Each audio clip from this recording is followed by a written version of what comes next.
Handa na po ba tayo magpuri sa Panginoon? Hallelujah!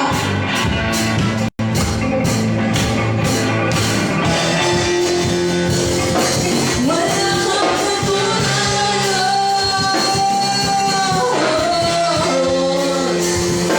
Tinatakot na ako.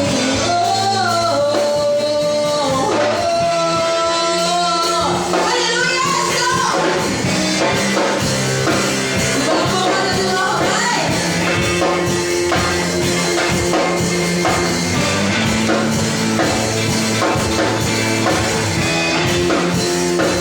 Sabay-sabay po tayo. Every child will see your glory. Every nation bow before you. And all our treasures turn to ashes in the light of you.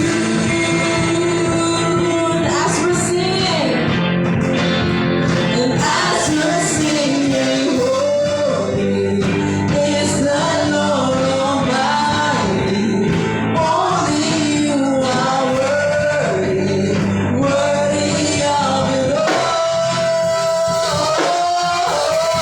Praise it, Lord, honor and strength unto our God, unto our God. Your majesty is your only strength. This is our God. Every time sing,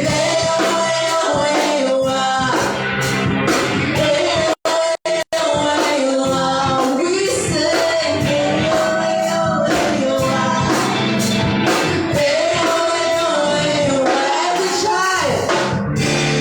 every child will see your glory. Every nation bow before you. And all our treasures turn to ashes in the light of you.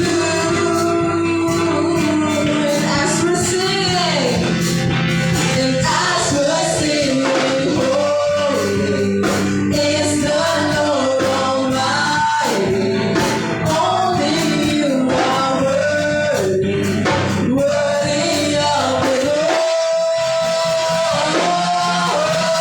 Praise it, glory, honor, and strength unto our God, unto our God. Your majesty in this, your only strength. This is our God.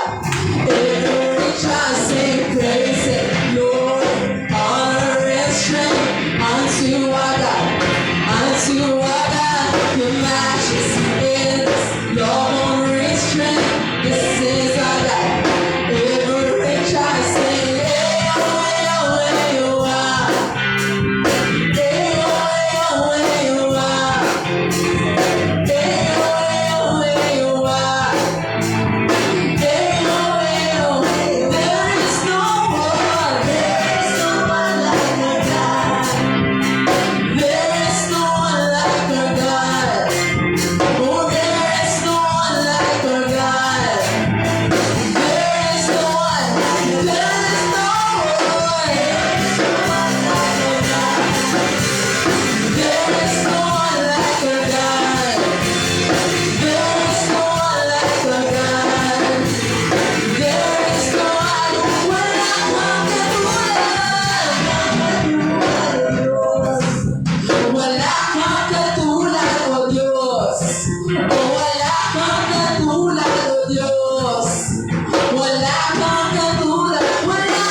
You are the highest final, the King of Kings, the Lord of Lords. You are the King of Glory.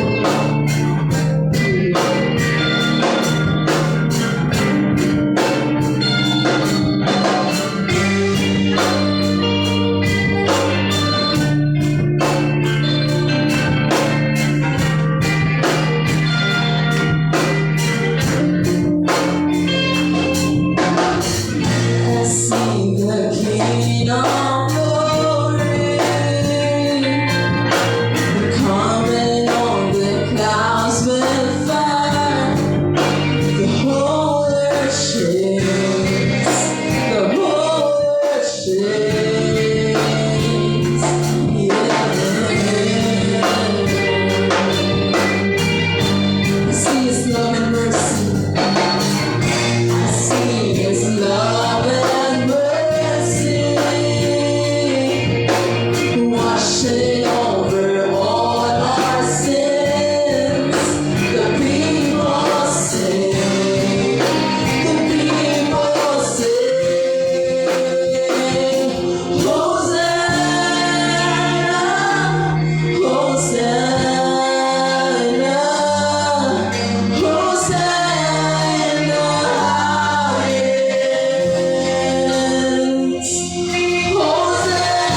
Hosanna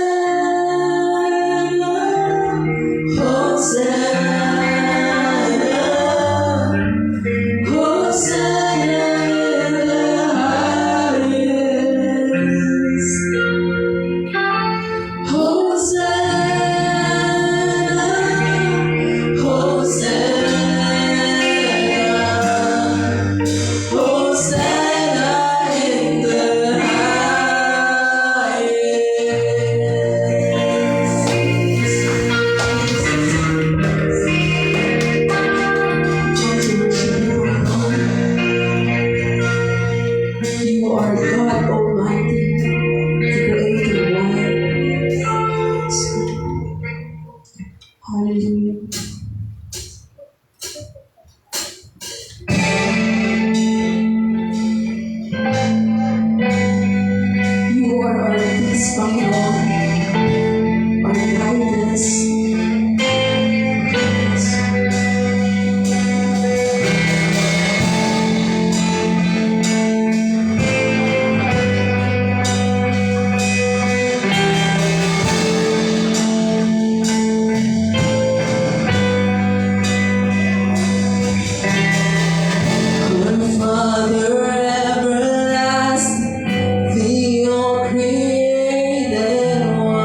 I believe in the saints' communion and in your holy church.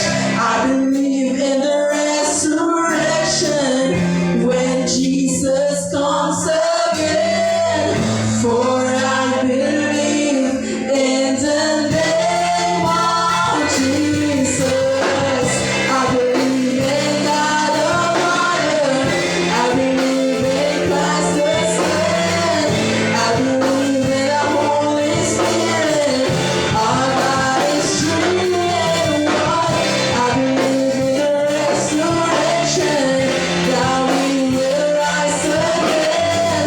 For I believe in the name of Jesus. For I believe in the name of Jesus. For I believe in the name of Jesus. Hallelujah, Lord.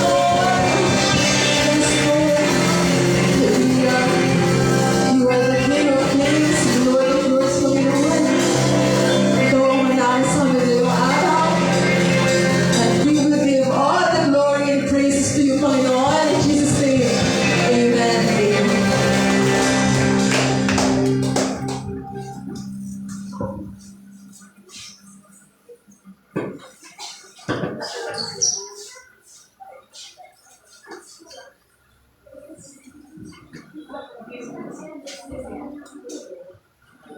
Praise the Lord.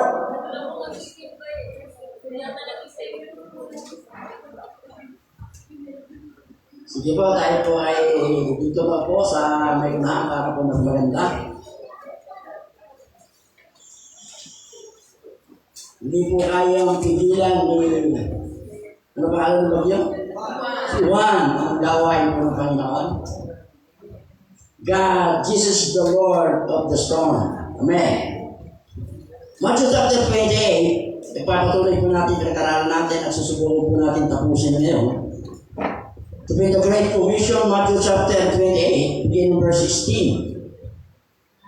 Then the 11 disciples went to Galilee, to the mountain where Jesus had told them to go. When they saw him, they worshipped him, but some doubted. Then Jesus came to them and said, all authority in heaven and on earth has been given to me. Verse 19, therefore go and make disciples of all nations, baptizing them in the name of the Father, the Son, and the Holy Spirit, and teaching them to obey everything I have commanded you, and surely I am with you always to the very end of the age. Tayo po'y manalangin. Panginoon, maraming salamat. Pinupuri ka namin, pinasasalamatan ka namin, Panginoon. Maraming salamat sa kabila po ng may bagyo, Panginoon.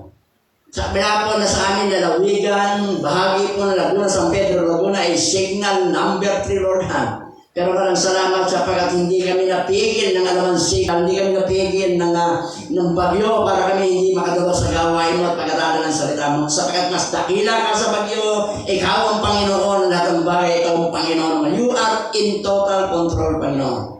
Maraming salamat, pinupuri ka namin at pagpalain ng salita mo na aming pag-aaralan. At maraming salamat sa bawat isang nakarating, Panginoon. Kami po ay nagtagumpay ang kaaway, hindi po nagtagumpay para kami pigilan na makadawa sa kaaway mo sa kapila po ng bagyo. Maraming salamat, pinupuri ka namin. Pagpalain ng salita mo pag-aaralan namin, maintindihan, maunawaan po namin ang bawat isa po saan ay mayroong mandato to go and preach the gospel, to go and make disciples of God. Maraming salamat. Pinupuri ka namin sa pangalan ni Jesus. Amen, amen. Sige po, palakpak sa Panginoon.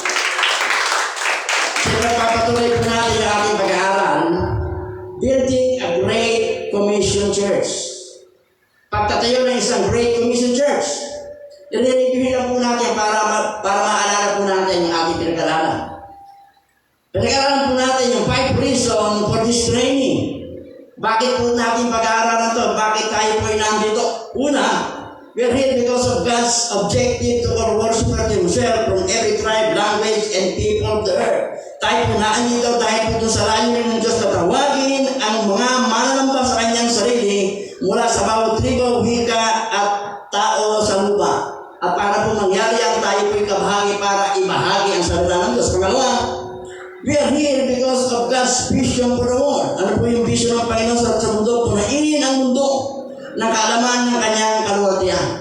Para kung mapuno ang mundo ng kaalaman ng kanyang kaluwalhatian, kinakailangan tao yung mundo yung makakilala sa Panginoon. At mangyayari po yan kung tayo po bilang mananampalataya ay bahagi bahagi po tayo ng pangitayan ng ibahagi ang salita po ng Diyos. Pangatlo, tayo po nandito because of God's strategy for carrying out His vision. Nandito tayo dahil po sa strategy ng Panginoon na maisikatuparan yung kanyang pangitain. Ano po yung strategy ng Panginoon? Sabi po ng Matthew 24 verse 14, and this gospel of the kingdom will be preached into the whole world as a testimony to all nations, and then the end will come. So, strategy ng Panginoon para maisatuparan yung kanyang vision, preach the gospel. Ipangaral ang mabuting balita sa lahat ng bansa bilang testimonya ng lahat ng bansa, and then they will come. At para po mangyari yan, kasama tayo. Kasama po tayo sa strategy ng Panginoon para ibahagi yung mabuting balita ng kaligtasan. Pang-apat, tayo po'y naandito because of God's method of carrying out His strategy. Ito tayo naandito dahil sa kamuralan ng Diyos na masatuparan yung kanyang strategy sa mundo. Ano po yung kanyang strategy? Sabi po ng 2 Timothy chapter 2 verse 2, and the things you've heard you say in the presence of many witnesses, and try to rely on man who will also be qualified to teach others. So, ang method po ng Panginoon para maabot yung mundo is train leaders who will train other leaders. I-train yung leaders, tinetrain tayo. Kapag tayo na-train, matitrain din natin yung mga bagong mananampalataya, at yung tinarain po natin, matitrain din ng iba. Dire-diretso po yan. Amen. Pang-lima, tayo po nandito because of Christ's mandate to church, that the Great Commission will be completed in our generation if we will make it a priority. Ang Great Commission magkakaroon po ng katuparan sa ating henerasyon kung magiging priority po natin to preach the gospel and make disciples. Amen. Tinalakay din po natin ang goal of this training. Napag-aralan po natin, the goal of this training is to help leaders and workers to gain bigger vision. Para po tayo makakuha ng malaking pangitain, kasi yung pangitain po natin, maliliit yung pangitain natin. And vision is the force that drives the ministry. Ang pangitain, ito po yung puwersa na nagtutulak, nagpapatakbo ng ministry. Pangalawa, ang layunin po ng ating pag-aaral para po tayo makakuha ng deeper passion, mas malalim na passion to preach the gospel, passion to share the gospel, passion to serve Christ. Passion is what fuels the ministry.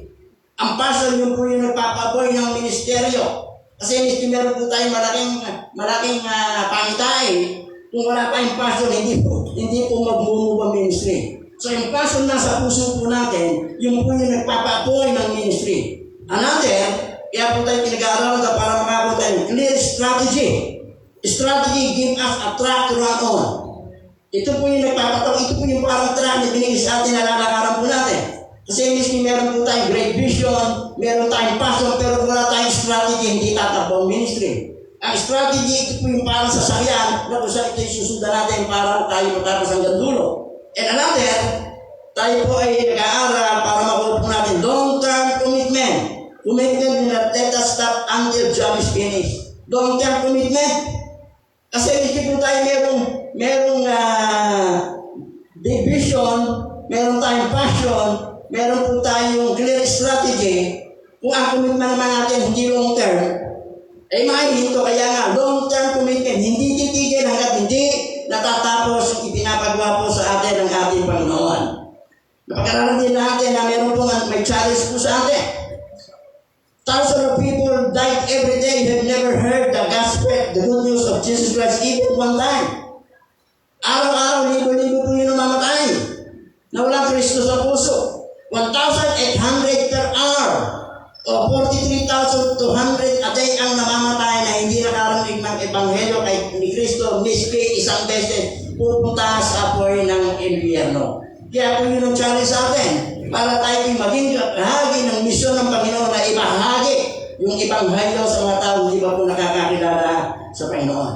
So ang commitment po natin number 1, that we will commit to seek God with all our whole heart, for bigger vision, deeper passion, and clearer strategy and long-term commitment. Amen. So, pag-aralan din po natin na ito pong pag-aaral natin, this is a training about how you and the church can help finish the Great Commission in this generation and help impact the world you in the process. Ito pong pag-aaral natin ay para po sa atin. At sa simbahang ito, para tayo makatulong na matapos po yung Great Commission sa ating pong henerasyon. Amen. Si Jesus Christ po, bago po siya umakyat sa langit, meron po siyang iniwanang mandato sa atin. Lahat ng huling salita, mahalaga po niya. Katulad sinabi natin, kapag meron po siguro tayo mga 10 minutes lang natitira dito sa mundo, ano po yung last word na sasabihin natin sa ating mga mansa buhay? Siyempre, mahalaga. Si Kristo bago umakyat sa langit, nagbigay po siya ng mandato. Sa Matthew chapter 28, verse 18 to 20, Go therefore make disciples of all nations, baptizing them in the Father, Son, and the Holy Spirit. Ang mandato niya, go! And make disciple, hindi po make converts, hindi po make members, make disciple. Sapagkat ang disciple, yun po yung mga ngaral ng mabuting balita. Kasi pag miyembro lang, hindi na disciple, hindi po talaga hahayo para magbahagi ng salita po ng Panginoon. Hallelujah! Sa Great Commission, binigyan po tayo ng mandato ng Panginoon. Napag-aralan natin that mandate is not a suggestion. It is a very important command. Utos po ito. A mandate releases authority and responsibility from the one who issued the command. Nung sinabi po ni Kristo, Go therefore make disciples, sabi nag-release ng authority at responsibilidad sa atin. Merong kalakip na accountability. Ibig sabihin, nirelease natin yung authority. May authority tayong mangaral, responsibilidad tayong mangaral, at merong kalakip na accountability. Ibig sabihin, pag hindi natin na nagawa yung Great Commission, pananagutan po natin sa Panginoon. Amen. A mandate deals with the utmost important, napakalaga po. Bago umalis si Kristo, iniwanan niya yung napakalagang mandato po sa atin. Mandato para po sa ating lahat. Hindi lamang po sa mga manggagawa, hindi lang sa leader, kundi para po sa ating lahat. Palakpakan po natin ang Panginoon. Binigyan din natin ang definition yung Great Commission Church. A Great Commission Church is a church which train members to win lost people, disciple new believers, and help finish the Great Commission in this generation. Ito po yung pinag-aaral natin para yung simbahan natin maging Great Commission Church. Simbahan na nagtitrade ng miyembro to win soul, nagtitrade ng miyembro para disciple new believers, para makatulong po tayo matapos yung Great Commission in our generation. Bigyan din natin definition yung Great Commission believer. A Great Commission believer is a disciple of Jesus Christ who obey Him, pieces for men, and disciple other believers to do the same. Yung po yung disciple.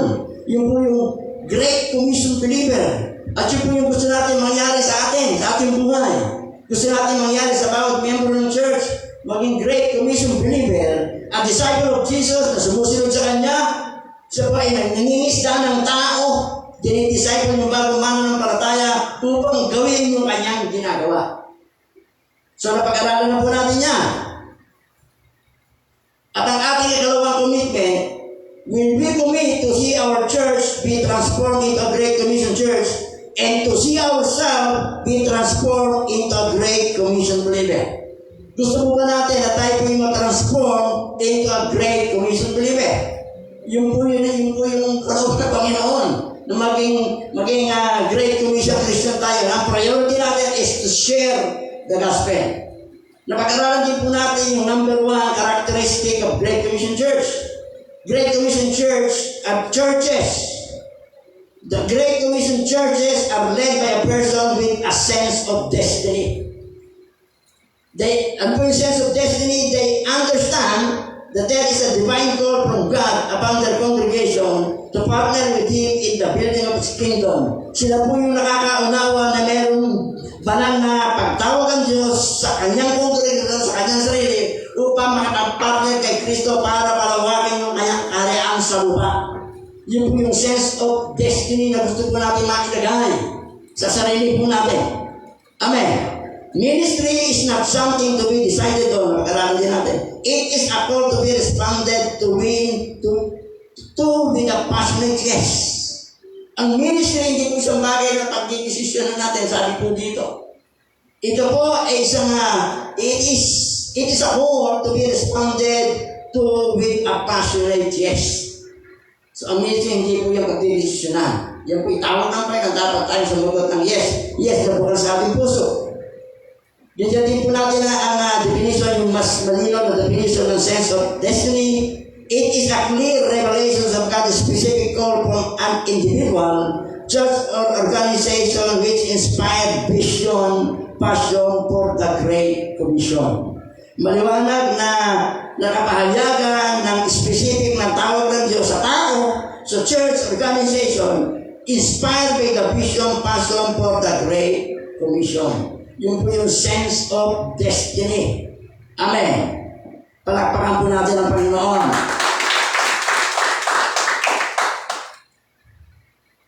Hallelujah. Ito po, dito po tayo magsisintik. Dito po tayo nagtapos sa... Dito po tayo nagtapos. Without the sense of destiny, we will not have the endurance that is needed to carry out God's calling in our life. Pag wala po tayong sense of destiny, hindi malinaw yung pagkakatawag sa atin ng Panginoon, hindi po natin maisa sa katuparan yung calling ng Panginoon sa atin. Without a sense of destiny, we will not be able to stand in the midst of persecution. Kung wala po tayong sense of destiny, kasi ang pangangaral may persecution yan eh. May opposition. Kung wala tayong sense of destiny, hindi tayo tatagal. Doon sa mga persecution, susuko po tayo. Marami na po lingkod ng Diyos na sumuko. Bakit sumuko? Wala pong sense of destiny. Walang malinaw na panawagan ng Diyos sa kanyang sarili na hindi niya alam na siya po ay tinawag niya para makapagpartner sa Panginoon para mapalaganap yung mabuting balita. Yun po yung sense of destiny. Na maintindihan natin na ang Diyos ay may panawagan sa atin, personal, para makipagpartner kay Kristo para mapalaganap yung mabuting balita ng kaligtasan. Amen. Without sense of destiny, we will not attract and keep good leaders in our ministries. Without sense of destiny, we will not have passion needed to fulfill calling of our life. Sabi po ni John Maxwell, if passion is not quality in our life, then you are in trouble as a leader. Kung yung passion po hindi katangian sa ating pong buhay, sabi niya, may problema tayo bilang leader. Okay. So yun po yung natapos natin ng nakaraan. Si Kristo, pinag-aralan po natin that Jesus Christ has a sense of destiny. Bata pa lang siya, 12 years old, nakita natin meron siyang sense of destiny. At yung Jesus' sense of destiny have captured the heart of His follower. Dahil si Kristo may sense of destiny, nung tinawag ng Panginoon yung mga unang alagad, nag-response positively. Di ba? Sabi sa Matthew 4:19, He said to Jesus, to His disciple, "Come, follow me, and I will make you fishers of men." Nung tinawag niya yung mga alagad sumunod. Iniwanan yung kanilang mga trabaho. Bakit? Sapagkat nakita po ng mga alagad kay Kristo yung sense of destiny. Nakita po nila yung malinaw na layunin ng Panginoon. Kaya sumunod po siya. Magpasanggang ngayon, marami pong mga tao, mga organization, iniiwanan yung mga bagay na dapat na iwanan kasi meron silang nakita doon sa leader nila na mayroong sense of destiny. Kung yung po yung nangyayari pa rin po siya ngayon, magpasanggang ngayon. Yung pong Campus Crusade for Christ, Youth with a Mission and Operation Mobilization. Yan po ay may makikita pa rin po tayo na may mga trabaho sila, magandang trabaho, may mga negosyo. Nagtataka ka kung bakit iniwan nung siya po ay tinawag sa pamagitan ng leader. Bakit? Sapagkat nakita nila sa leader yung sense of destiny. Nakita na sa leader yung may linaw na panawagan ng Panginoon na sila ay makapag-partner kay Kristo para may palaganap ang mabuting balita ng kaligtasan. Hallelujah. Paano po ba darating yung sense of destiny sa atin bilang mananampalataya? Palitin po natin. Paano po darating yung sense of destiny? Hindi po automatic yan na meron ka ng sense of destiny. Paano po darating yung sense of destiny? The sense of destiny comes to the believer through the pastor for his preaching and teaching. Dumarating yung sense of destiny sa pamagitan po ng pastor na nagtuturo at nag-preach. Ibig sabihin, bilang mga mananampalataya, habang nagtuturo ang pastor, nagpipris ang pastor, talagang inuunawa mo yung itinuturo. Inuunawa mo yung teaching at saka yung preaching. Kasi kung gagawin natin, every Sunday, makikinig ka lang, paglabas mo na simbahan, hindi mo na alam. Wala kang sense of destiny. Hindi darating sa buhay natin. Darating sa pamagitan po ng kaya tayo nagtuturo, nagpipris, para yung sense of destiny dumating po sa ating buhay. Po ba? A pastor finds his sense of destiny by earnestly seeking God in prayer and fasting. Talagang ang isang leader sa pastor, darating yung sense of destiny, talagang hanapin ang Diyos earnestly through prayer and fasting. It comes to a believer as the pastor preaches, teaches about people regularly and passionately about the Great Commission. Darating yung sense of destiny sa pamagitan ng pagbabahagi ng pastor regularly about the Great Commission. Bihira po natin may turo. Kung natatandaan po natin, marami tayong pagtuturo na laging preach the word, preach the gospel. Kasi sabi po dito, darating yung sense of destiny sa atin, kapag lagi natin naririnig yung katuruan patungkol sa Great Commission, na tayo po'y binigyan ng Diyos ng mandato, lahat po tayo, to share the gospel, to win, to disciple, hindi po to win members, to win disciple, to disciple. Amen. Kaya lagi po natin, wag po tayo magtataka, kung sa mga susunod pang mga linggo, ang maririnig po natin ay mga teaching patungkol sa pangangaral po ng salita ng Diyos. Sapagkat nasabi po dito, darating yung sense of destiny sa atin kapag lagi natin naririnig yung pagtuturo about Great Commission at kung ano yung bahagi natin sa Great Commission. Palakpakan po natin ang Panginoon.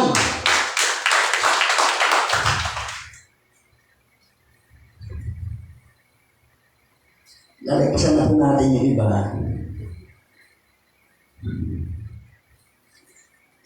Sabi po ni Ferdinand Poch, the most powerful weapon on earth is the human soul on fire. Ulitin po natin. The most powerful weapon on earth is the human soul on fire. Ang pinakamakapangyarihan sandata daw sa mundo, yung kaluluwa ng taong nag-aapoy. Yung pong makakaluluwa natin ay nag-aapoy. The most powerful weapons on earth is the human soul on fire. Ang sabi po ng Oliver Holmes, life will eventually come down to the question on how much fire you have inside you. Gaano yung apoy na nasa atin? Kasi sabi po ulitin po natin, sinabi ni Oliver, ni Ferdinand Post, the most powerful weapon on earth is the human soul on fire. Yung puso ng tao na nagliliyab, kasi pag nagliliyab yung puso natin, ano mangyayari? Talaga magiging priority po natin is sharing the gospel. Preach the gospel, share the gospel, disciple new believers. Kaya sabi naman po ni Overhome, life will eventually come to the question how much fire you have inside you. Gaano yung apoy na nasa puso natin? Meron po bang natitirang apoy? O yung talagang mamamatay-matay na. Kaya nga po tayo nagtuturo, nag-aaral, lagi natin mapapakinggan ngayon yung pagtuturo patungkol sa Great Commission para maapoyan po, para maintindihan natin na yung Great Commission para sa ating lahat, mandato po ng Panginoon sa atin. Kasi pag nag-apoy ang ating puso, magiging priority po natin yung pag-preach ng gospel. Amen. Palakpakan po natin ang Panginoon. So, yun yung number one characteristic.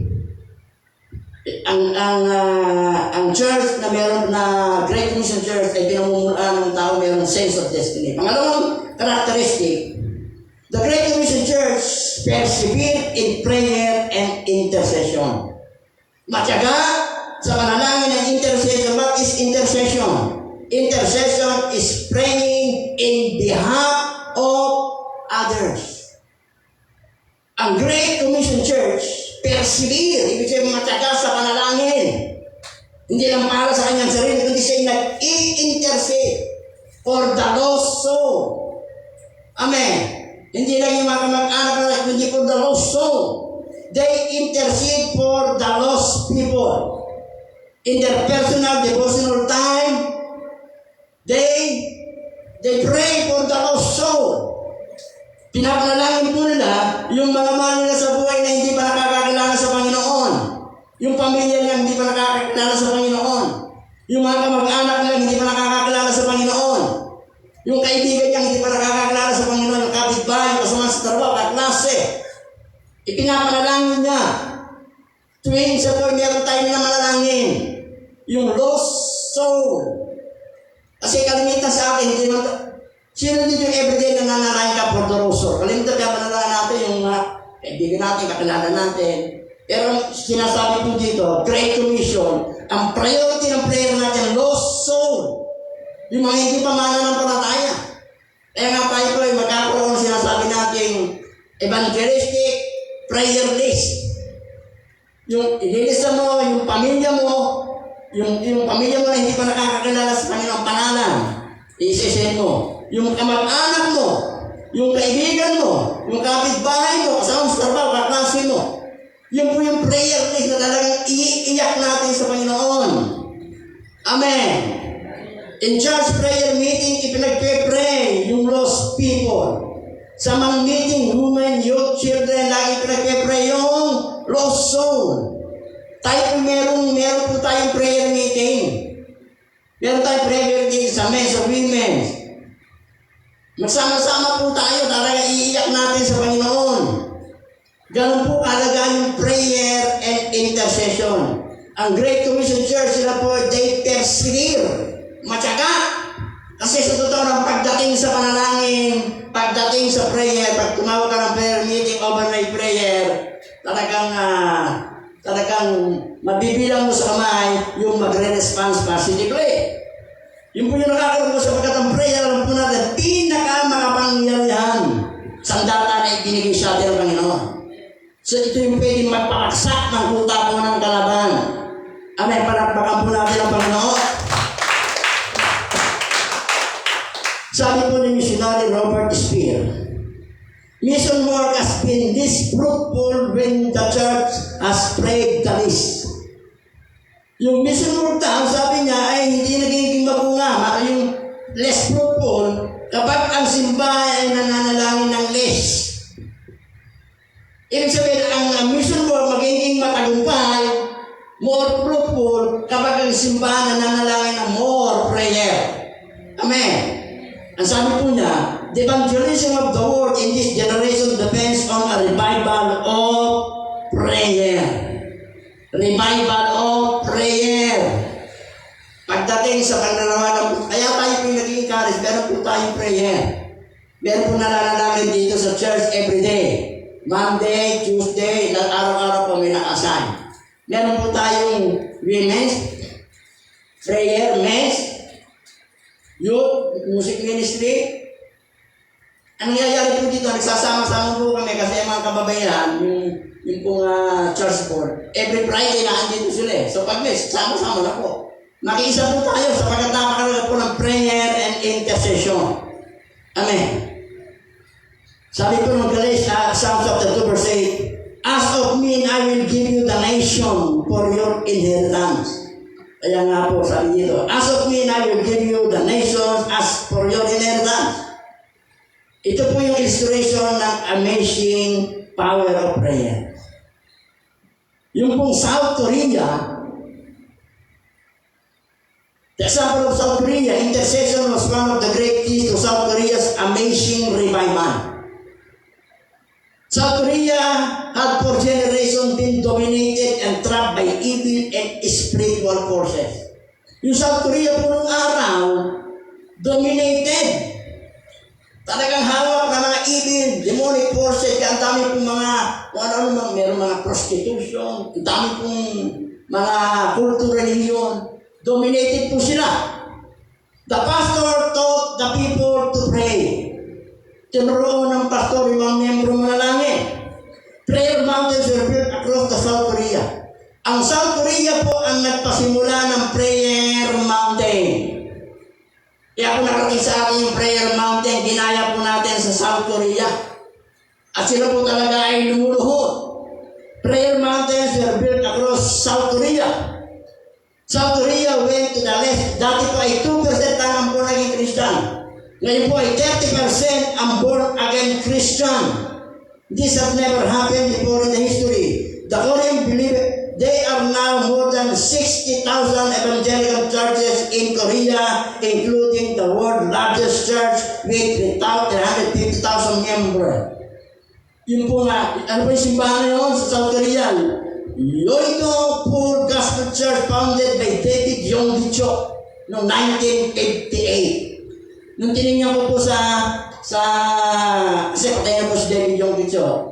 Nung tinignan ko po sa Google, 480,000 po ang miyembro ng Yoito Poor Gospel Church. Bakit po ganun ang nangyari? Because of prayer and intercession. Pag narinig mo silang manalangin, meron po tayong, yung pong ating may lupin po ang GNC, ang PH sabi hindi naka, Starlock. Yun po ay natayuan ng mga Koreano. Natayo po ng simbahan ng Koreano, nung tayo po yung nag-ayaw kung kasama ko kayo nun. Nagkakawain yung madaling araw, nagising kami, nagkakalabugan doon sa loob ng simbahan. Pagpasok namin, yung mga Korean, ginaganon yung ano nila, yung dibdib nila, nakaganon. Pagkatapos, binabalitod yung ano nila, umiiyak, sumisigaw sa Panginoon. Yun po yung reason kung bakit nagkaroon ng revival sa South Korea. At yung po pinamagalang simbahan, Yoito Poor Gospel Church. God has given us people with which to pull down the enemy's stronghold. Sabi ng 2 Corinthians 10:4, sabi ko ng 2 Corinthians 10:4, for the weapon of our water not carnal, but mighty through God to the pulling down of strongholds. Yung po yung ating sandata para mabaksakin natin yung stronghold ng kaaway. Ang sabi po ni John Piper, napakaganda po na sinabi niya, God has given us prayer as a wartime mobile telephone so we can call headquarters for everything we need as the kingdom of Christ advances throughout the world. Ulit po natin sinabi ni Dr. John Piper, God has given us prayer as a wartime mobile telephone so that we can call headquarters for everything we need as the kingdom of Christ advances throughout the world. Sabi niya, bigyan tayo ng kapangyarihan sa tataw as para bang kinumpanya sa wartime mobile telephone. No, kung sa pwede tayo tumawag anytime doon sa ating Diyos kung ano yung kailangan natin habang pinapalaganan po natin yung pong tarihan ng Panginoon. Parang mobile telephone, warfare. Amen. Yung po yung kapangyarihan ng panalangin. Amen. Palakpakan po natin ang Panginoon.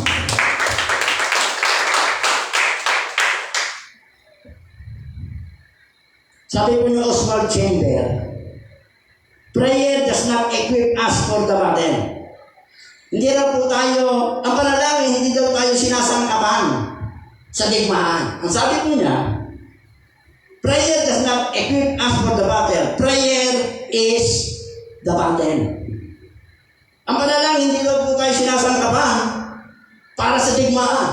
Yung panalangin, yun pala yung digmaan. Kasi digmaan talaga ang panalangin eh. Kasi talagang yan isang data natin para pabaksakin yung mga utang ng kaaway. Ulit po natin sinabi ni Oswald Chamber, prayer does not equip us for the battle. Prayer is the battle. Ang sabi pa po niya, prayer is the hard work. Sabi niya, prayer is the hard work. Ministry is simply gathering the result of our prayer. Sabi niya, prayer is the hard work. Ang ministry is simply gathering the result of our prayer. Yung ministry, ginagather mo lang yung resulta ng ating mga panalangin. Ang hard work prayer. At yung ministry, ginagather lang natin yung resulta ng ating panalangin. Ganun po alaga yung prayer. May kasamang fasting, intercession. Amen. Palakpakan po natin ang Panginoon. Hallelujah.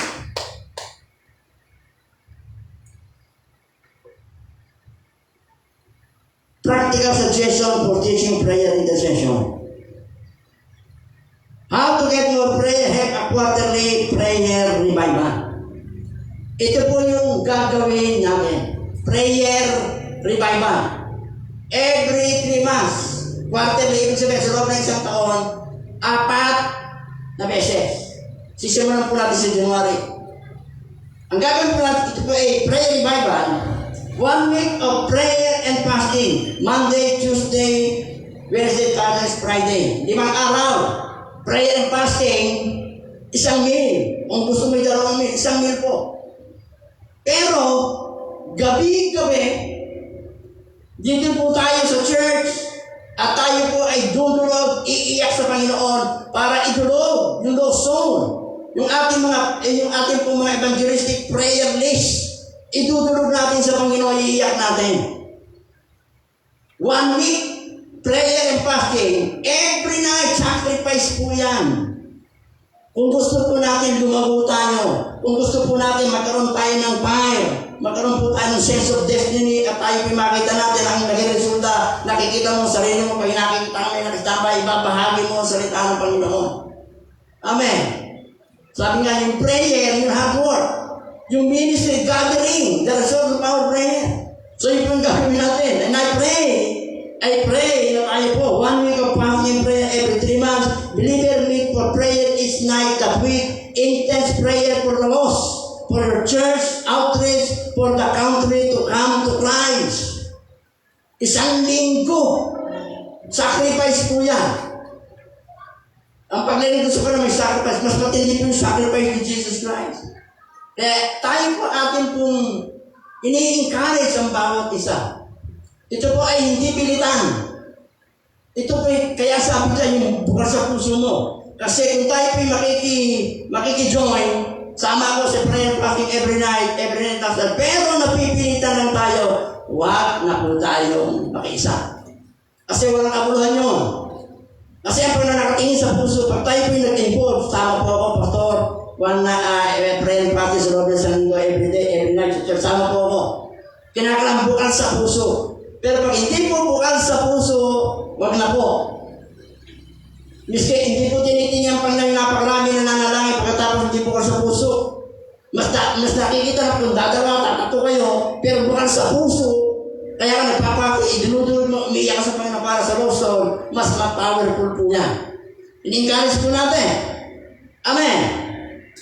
1 week. Yan po isisimulan natin January.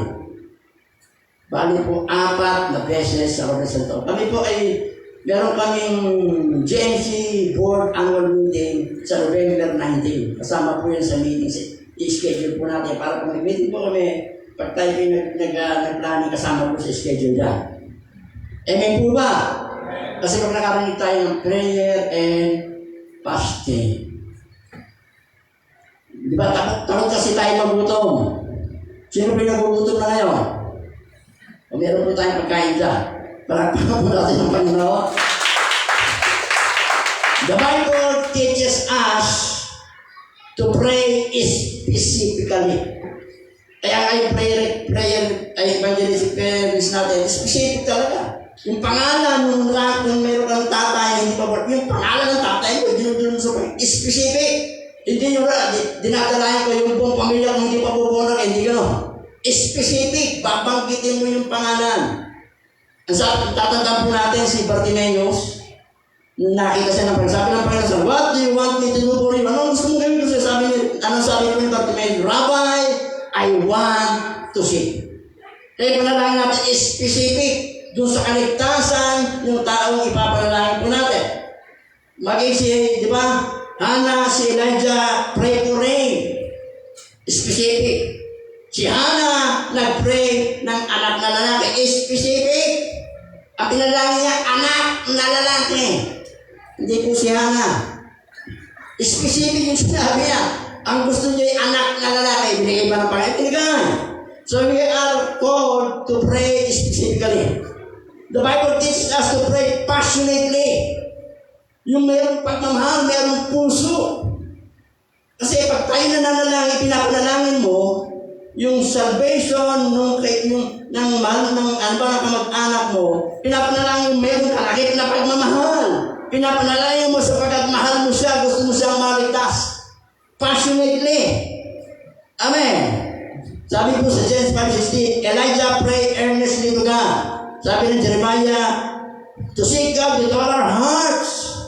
Si Kristo sa Hebrews 5:7, sabi na nalangin without cries and tears. Passionately. The Bible teaches us to pray persistently. Ibig sabihin, kukulitin natin. So Luke chapter 18 verse 1, nagturo po si Kristo ng takinaga para turuan silang manalangin at huwag hihinto sa panalangin. Never give up. Amen. Never give up sa panalangin. Kasi ang Panginoon ang sagot, yes, no, wait. Hindi, pag hindi pa natin nakikita yung resulta, parang titigilan mo na. Natapuntan po natin sa Luke chapter 11, begin verse 5. Meron pong lalaki, nagpunta sa bahay ng kaibigan niya madaling araw. Di ba, sabi niya, ginising niya yung kaibigan, bigyan mo ko ng tinapay. Kasi meron akong dumating na bisita, wala akong ihanda sa kanya. Ang sabi po ng lalaki, hindi na kami makakabangon ng anak ko. Kasi, at nabigyan ka ng tinapay kasi nagpapahinga na kami, hindi ka na. Tumigil mo ba yung lalaki? Hindi tumigil. Ano ang nangyari? Sabi ng Bible, napilitan siya. Nabigyan kasi bakit kinukulit siya. Amen. The Bible teaches us to pray persistently. Si Elijah sa 1 Kings chapter 18, praying 7 times for rain. Itong beses manalangin para hinihin niyang ulan. Amen. Tayo po'y tinawag para mag-pray specifically, personally, and persistently. Palakpakan po natin ang Panginoon. Kaya ulitin po natin, ilista na po natin ang ating evangelistic prayer list. Yung pamilya mo, yung tatay mo hindi pa po na ilista mo yung pangalan. Yung nanay mo, kapatid mo. Kamag-anak, kasi natatanda mo, ilista mo yung pangalan. Kaibigan, ilista mo yung pangalan. Pagkatapos, kapitbahay, ilista mo yung pangalan. Kaklase mo, kasama mo sa trabaho. At yun po yung idudulog natin sa panalangin. Every time na tayo po yung mag-pray, personally, or sa atin pong prayer and fasting. Amen po ba? Palakpakan po natin ang Panginoon. So yun po yung number 2 characteristic. Number 2 characteristic. Meron po they persevere in prayer and intercession. Number 3 characteristic. Lima lang po yung characteristic na ating mag-aaralan. The Great Commission Church said a deeper passion to win the lost people. Meron pong deeper passion to win the lost people. So ang Great Commission Church, meron siyang passion to win the lost people. The Great Commission believer, meron siyang passion to win the lost soul. Pag sinabing passion, intense desire. Meron yung nag-aalab yung damdamin mo. May kalakip na pag-ibig na maibahagi yung salita ng Diyos sa mga hindi pa po nakakakilala sa Panginoon. Sabi po ni Eric Brunner, the church exists by evangelism as fire exists by burning. Bakit po nag-i-exist ang fire? Because meron pong nasusunog. Sabi niya, the same is with church. The church exists by evangelism. Kung wala pong nag-evangelize sa lugar na ito, hindi po mabubuksan itong simbahan ito. Wala simbahan matatayo. Wala simbahan matatayo sa iba't ibang lugar ng Pilipinas ng mundo kung walang nag-evangelize. Bakit natin mayroong taong ginamit natin na nag-evangelize at nakapagtayo ng simbahan sa biyaya po ng Panginoon? Sabi po ni Oswald Smith, sabi po rin po ni Eric Brunner, unless a church is regularly winning people to soul, it is not a true church. Di ba masakit pakinggan eh?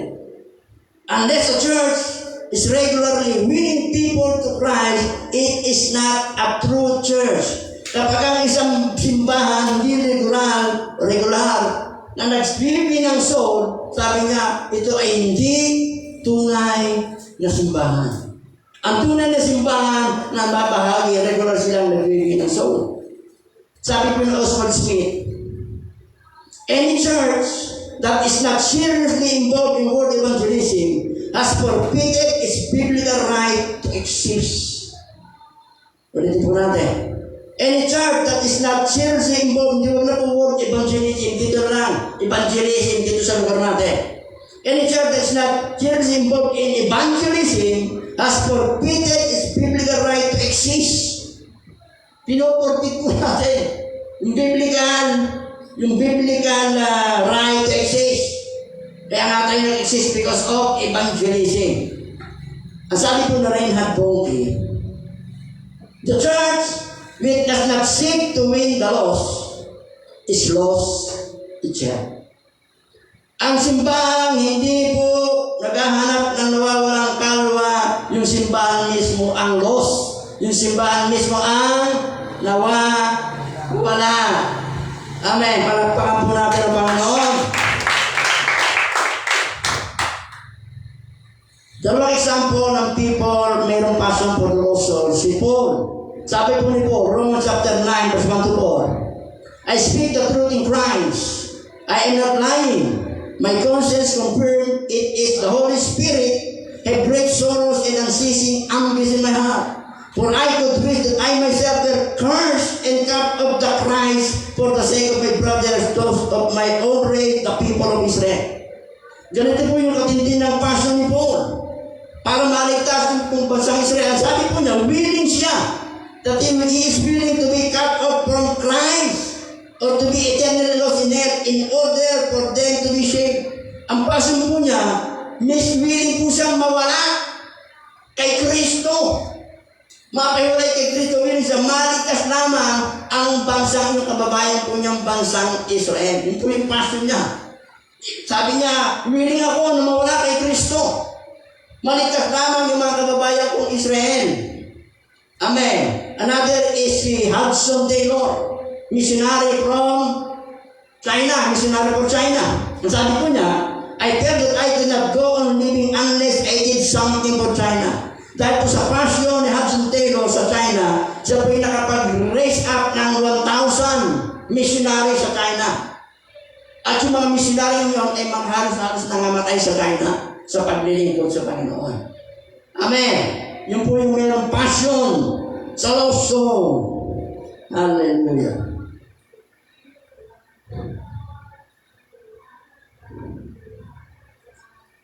Evangelism in the book of Acts took rapidly, hours happen slowly. Sa book of Acts, nakita po natin yung pong rapid paglago ng gawain. Amen. Rapid evangelism is happening. Sabi po dito, pastors are preaching about the Great Commission regularly and passionately. They are teaching every believer to obey Jesus and peace for man. They are teaching believers to take responsibility for reaching family and friends. Tinuturuan po ng bawat mananampalataya magkaroon ng responsibilidad na abutin yung ilang pamilya, kaibigan na hindi pa po nakakilala sa Panginoon. At yun po yung responsibilidad natin. They are teaching every believer to witness and to disciple people to win and others and disciple others. Sabi po niya, thousands are coming to Christ and hundreds of new churches are being planted sapagkat sila po yung naturuan. Tuwing solo make disciple, naturuan po silang mag-obey at mag-preach ng tao. Sila po yung naturuan, nilagay sa lampuso yung responsibilidad nila na abutin yung pamilya na kaibigan, kamag-anak na hindi pa po nakakakilala sa Panginoon. Yung po yung passion nila. At yung po hinahanap ng Panginoon sa ating magkaroon tayo ng ganong passion para yung ating mga mahal sa buhay, kamag-anak, kaibigan, mga miyembro ng pamilya natin na hindi pa nakakakilala sa Panginoon. Maabot natin ng mabuting balita. Palakpakan po natin ang Panginoon.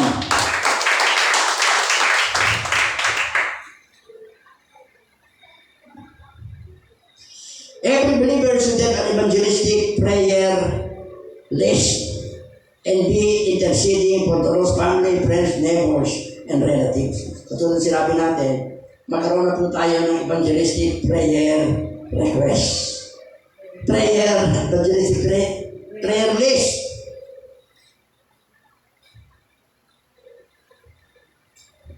Why most believers don't witness? Bakit po sa karamihan sa mga mananampalataya hindi po nag-witness o hindi sila nag-witness? Una, they don't know they are supposed to witness. Hindi sila nag-witness sapagkat hindi nila alam na dapat para sila mag-witness. Ang alam nila, ang dapat na mag-witness yung pastor, dapat lang mag-witness yung mga leaders. Ang tingin niya sa sarili niya, dahil sa ipunan, hindi siya mag-witness, hindi niya alam. Kaya nga pinapaalam sa atin, lahat po tayo tinawag para mag-witness. Hindi po nag-witness sapagkat hindi po nila alam na sila ay dapat mag-witness. Kaya pinapaalam po sa atin na tayo dapat mag-witness. Pangalawa, hindi nila alam kung sino ang i-witness. Kaya nga po meron tayong evangelistic prayer list. Yung mga taong kakilala natin, ililista natin. At yun po yung ating iwiwin sa Panginoon, yung mga hindi pa po nakakilala sa Panginoon. They don't know how to witness. Hindi po nila kung paano mag-witness. Bisa sa atin, napakatagal ng Kristiyano, hindi alam kung paano mag-witness. Hindi alam kung paano patanggapin ang isang tao na tumanggap sa Panginoon. Hindi niya alam kung paano magsisimula. Kasi dito sa itinuro sa amin, sabi na nagturo sa amin si sabi napakahirap kung paano magsisimula. Ano ba, pinuntahan mo yung kaibigan mo, paano ba magsisimula para makapasok na ikaw mapag-share? Yung turo niya, tuturo ko rin, pero nasa inyo kung magsusundin. Kasi sabi niya, halimbawa, ganito, meron kang pumunta ka sa kaibigan mo, ang plano ay bahagian. Ayun sa turo sa amin, para ka mapagsunod, may I tell you a story. Gusto mo bang kwentuhan kita? Ang sabi niya, basta kwento, yung tao gusto ng kwento eh. So pag kumain ng kwento ka, tell your life was like before you came Christ. Ang sabi niya, share mo yung kwento mo. Tell your life was like before you came to Christ. Tell how you came to Christ. Tell what Jesus did for you, how He is changing your life. If share mo na yung story mo, pagkatapos kung paano ka nakakilala sa paano binago, sasabihin mo ulit, may I tell you another story. Pag pumayag yung story ni Kristo, papasok mo na si Jesus Christ. Kung paano mo pa i-share yung gospel, napakarami kong paraan. Amen. Yung kung ginamit niya dito ay masalimot kasi may mga drawing pa. Drawing mo, ganito yung gagawin mo. Ang pinakasimpleng paraan ng pagsashare ng word, one verse evangelism. One verse evangelism. Romans 6:23. For the wages of sin is death, but the gift of God is eternal life to Jesus Christ our Lord. Ang kabilang kasalanan na kamatay, ngunit ang regalo ng Diyos ay buhay naman hanggang sa pamagitan ni Kristo Jesus. Pag nabasa mo yung talata, sasabihin mo doon sa sinesalan mo, merong, dito sa ating binasang talata, merong mabuting balita, merong masamang balita. Tatanungin mo, ano ang gusto mo? Yung mabuting balita muna, yung masamang balita. Siyempre ikaw mamuha. Unahin natin yung masamang balita. Ang masamang balita, ang sabi ng Bible, ang kabayaran ng kasalanan kamatayan, masamang balita yan. At ang sabi ng Bible, lahat ng tao nagkasala. Kabilang nagkasala tayo na. Ang kabayaran ng kasalanan kamatayan. Ibig sabihin, ang synthesis sa ating kamatayan. Anong kamatayan? Ang kabayaran ng kasalanan. Tatlong uri ng kamatayan. Yung physical death, spiritual death, eternal death. Ang physical death, pag namatay ka, physically, living ka. Ang spiritual death, pag wala kang relasyon kay Kristo, spiritually dead ka. Pangatlo, eternal death. Pag namatay ka, makasalanan ka, eternally separated from God sa apoy ng impyerno.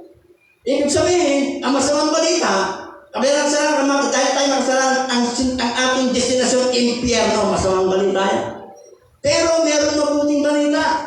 Ano yung mabuting balita? Sabi ko doon, ngunit ang regalo ng Diyos ay buhay naman sa pamagitan ni Kristo.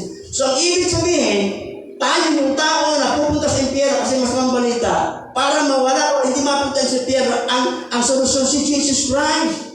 Buhay na hanggang sa pamagitan. Anong gagawin? Dapat tanggapin si Kristo bilang Panginoon, tagapagligtas ng iyong buhay. Nasa atin ko kung paano i-deliver yung mensahe. Kasi iba kasi, Roman Road of Salvation, Holy Spirit, pinakamabilis, one verse, evangelism. Amen. Amen po ba? Nasa atin, meron kang alam kung paano i-share yung salvation, gawin po natin. Palakpakan po natin ang Panginoon. Number 4 na po tayo. The Great Commission Church, disciple, new believer. Pang-apat pong karakteristik ng Great Commission Church. The Great Commission Church, disciple, new believer. Dinidisciple yung bagong mananampalataya. Meron po tayong discipling guidebook. Meron po tayong yung MCI discipling manual. Na ito po gagamitin natin. Meron po tayong gagawing discipleship training. Kasi ang isang karakteristik po ng Great Commission Church, they disciple new believer and old believer. Meron po tayong discipling manual. Ito po ay 13 lesson na ituturo sa new believers at sa old believers para maging disciple. Kasi pag hindi po na-disciple talaga, hindi po talaga mag-share ng gospel. Amen. Amen po ba? Palakpakan po natin ang Lord. Sabi ni Jesus Christ, ang primary na to make disciple of all nations. Hindi po niya sinabing to make members, to make convert, to make disciple. People do not automatically become powerful believers. They must be taught to obey Jesus, peace for men, and disciple those who surrender to Christ. Hindi po naging automatically powerful sa Kristo. Kailangan ma-disciple po siya. Sumunod kay Kristo at turuang mangaral. Mag-share po ng Ebanghelyo. Amen. Ang sabi po dito, the greatest need in the world for those who call themselves Christian, ulitin po natin. The greatest need in the world for those who call themselves Christians is to become disciple of Jesus Christ and learn to live their lives as Jesus lived his. Ang dakilang pangangailangan ng mundo doon sa nagsasabing sila'y Kristiyano ay maging disciple ni Jesus Christ at matutuwang mamuhay kung paano namuhay ang ating pong Panginoong Yesu Kristo. You must understand clearly that a disciple of Jesus is someone who is obeying Jesus. So sumusunod kay Jesus, being changed, binago ang buhay by Jesus, and joining mission of Jesus to make to win soul and make disciple. Ulitin po natin. Habang pinag-aaralan, tingnan po natin sarili natin kung meron tayong ganitong katangian. A disciple of Jesus is someone who is obeying Jesus. Sumusunod kay Jesus. Binago ni Jesus. Nakisama sa mission ni Jesus para mag-win soul and make disciple. Yun po yung mga disciples. Someone who is obeying Jesus, being changed by Jesus, and joining the mission of Jesus to make other disciple. To win soul and make disciple. Palakpakan po natin ang Panginoon.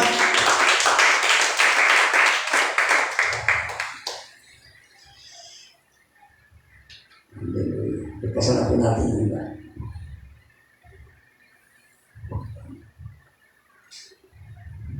What is a true disciple of Jesus? Ano ba ang tunay na disciple of Jesus Christ? It is a believer who has 5 heart characteristics. Yung tunay na alaga ni Kristo, mayroong 5 heart characteristics. Tingnan po natin habang patalakayin natin, 5 po yan. Kung meron tayong ganong katangian sa ating puso. Amen po ba? Number 1. A disciple of Jesus has a surrendered heart. Meron pong pusong isinuko sa Panginoon. One who has surrendered his spirit to Christ, forsaken all other gods, and obeyed Jesus. Surrendered heart, pusong isinuko sa Panginoon. Isinuko yung kanyang kalooban. Tinalakuran yung ibang Diyos-Diyusan. at sumunod kay Jesus. Surrendered life, surrendered heart, yung puso yung isinuko buong buo. Amen. Pangalawa, a disciple has an obeying heart, pusong sumusunod. One who develops an intimate, growing relationship with Jesus Christ and build godly character in his life as walk in obedience. Siya po ay mayroong pusong lumalago, na-develop niya yung malapit na relasyon sa Panginoon, namumuhay na makadiyos na pamumuhay, at lumalakad na may pagsunod po sa ating pong Panginoon Diyos. Growing heart. Number 4. Number 3. A disciple has a servant heart. One who is passionate about serving Christ and others, who no longer live a self-centered life. Kalimitan sa Kristiyano, self-centered. Ang tunay na alagad, meron po siyang servant heart. One who is passionate about serving Christ and others, one who no longer live a life, a self-centered life. Nakikinig pa po tayo? Yung nakikinig, may matututunan. Pero pag hindi ka nakikinig, wala kang matututunan. A disciple has a generous heart. One who is passionate about serving Christ. A disciple has a generous heart. One who has given liberally of his time, talent, and money to Christ's cause. He gave his tithe faithfully. Generous heart. Ibinibigay ng may kalayaan ng kanyang oras, ang kanyang talento, maging ang kanyang sariling busa para po sa gawain ng Panginoon. Kasi po yung pag-disciple, pag ikaw yung nag-disciple ng bagong mananampalataya, kasama po talaga yung busa. Kasi dinidisciple mo siya, pamimeriendahin mo siya. Amen. Number 5, a disciple has evangelistic heart. One who has vitally involved in winning lost people and discipling believers to win and disciple others. A surrender heart, a growing heart, a servant heart, a generous heart, and evangelistic heart. Dito po sa 5 heart characteristic na binanggit natin ng disciple. Ilan po yung meron tayo? Kasi tayo lang nakakalap ng Panginoon. Meron po tayong ang ating puso isinuko na po natin sa Panginoon. Meron po tayong growing relationship sa Panginoon. Namumuhay tayo ng banal na pamumuhay at namumuhay na may pagsunod sa Panginoon. Meron po tayong servant heart. Willingly, passionately serving Christ and others. Na hindi na po self-centered life. Tayo po ay may generous heart na ibinibigay yung kanyang oras, yung kanyang talento, maging ang bulsa niya para sa gawain ng Panginoon.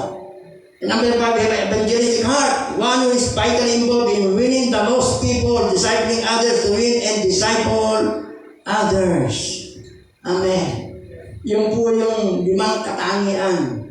5 heart characteristic ng tunay na disciple po ng ating pong Panginoon. Kung po sa 5, ilan po ang meron tayo. Palakpakan po natin ang Panginoon. Panghuli na po.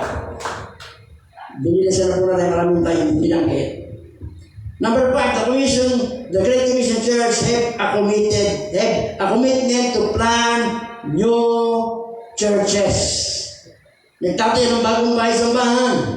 Jesus' plan was to expand His kingdom through the entire earth by planting new churches. The reason we plant new churches is to bring God's kingdom to the people, healing, deliverance, forgiveness, blessing, peace, and joy. The goal of our mission is not just evangelism, but to plant new churches everywhere. Take the new believer to witness to everyone, disciple each new member, and start new house churches. Ang ating pong itatayo, new house churches, hindi pa po simbahan. Kaya nga po tayo nag-o-open ng mga Bible study. Meron po tayong Bible study sa Bidang. Yun po ay sinabi ko na sa Panginoon Lord. Ang aking pong layunin, ito po yung maging house church. Meron po tayong bubuksan na Bible study sa inyo mas, sa Chris Moore. Kila sister, Nani Jean. Meron tayong bubuksan na Bible study doon sa kaibigan ng Sister Karen. Meron tayong Bible study every, dito, Kaya tayo nagbubukas ng Bible study, layunin natin is to make a house church na hindi na sila pupunta sa simbahan, nung dito sa bahay mo nila yung gawain. Yung Bible study, sisimula pero dating isang araw magiging house church para yung mga kapitbahay may invite po natin. Amen po ba? At dapat tayo po'y maki-involve. Kaya nga po itinuturo natin para yung pag-uwi ng soul, hindi lamang po yung mga leader, lahat po tayo. Mandato po ito ng Panginoon. Amen. Sabi po ni Dr. C. Peter Wagner, planting new churches is the most effective means under heaven for evangelizations of lost people. Kaya nga po yung makikita po natin sa miski mga abumbuhan, may mga simbahan. Kasi bakit? May nangaral, may nagpunta sa kanila na talagang meron passion, meron pong sense of destiny, meron silang malinaw na pangitain sa Panginoon. Ulit, sabi po ng Bible, go therefore make disciples of all nations, baptizing them in the Father, Son, and Holy Spirit, and teaching them to obey everything I have commanded you. Yung pong Great Commission, sinabi ng parang bago siya umakyat sa langit. At kung titignan po natin, 5 sa lahat po ng gospel, sa Matthew, sa Mark, sa Luke, sa John, binanggit. Sa Acts, binanggit din po sa Acts 1:8. Maging doon sa John, basta bali, pag tinignan mo, bali 6 na beses binanggit sa Bible. Yung go therefore and make disciples. Ibig sabihin, ganun po kahalaga. At yung salita na binibitawan, bago umalis, di ba yung mga, may mga tayo sa buhay na yung natitikok na, di ba nagbibili sila? May, bahala ka na sa mga anak mo. Palain mo sila ng tama. Di ba? Di ba yung huling pananalita mo, bago ka mawala, mahalaga yun. Si Kristo bago umakyat sa langit, nagbigay po ng mandato, go therefore make disciples of all nations, baptizing them in the name of the Father, Son, and Holy Spirit. Yung mandate, hindi po pakiusap. It is a very important command.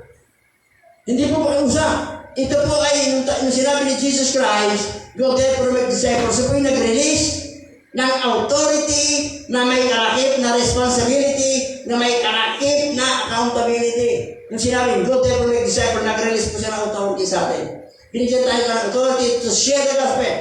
Kalakip yung responsibilidad and then accountability. Lahat po tayo mga minamahal na kapatid ay tinawag to preach the gospel, to share the good news of salvation. Amen. Yung ating pong susunod na hindi po i-preach, hindi i-schedule po natin, yung pong MCI Discipling Manual. 13 lesson. Na pag natapos mo 13 lesson, kung bago mananampalataya ka, magigising yung kamalayan mo na ikaw ay tinawag para ng Panginoon para makapagpadal sa Kanya, para i-share yung gospel. Magkakaroon ka ng passion. Magkakaroon po tayo ng sense of destiny. Amen. So tayo po ay sinasabi po natin, lalaki, ang mag-disciple na lalaki, ang babae, ang mag-disciple, babae.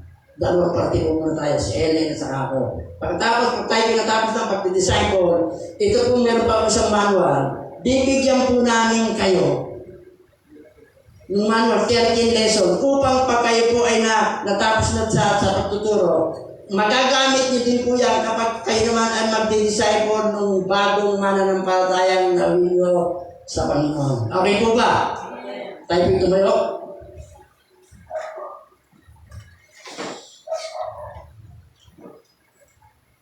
Numbers chapter, ano tayo ng blessing? Numbers chapter 6.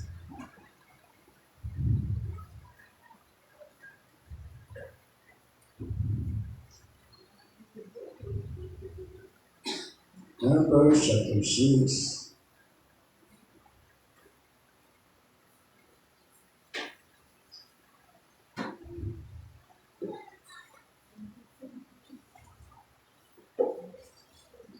Hindi po tayo lahat. Sabi ko ng verse 22. The Lord said to Moses, tell Aaron and his son, this is how you bless to bless the Israelite.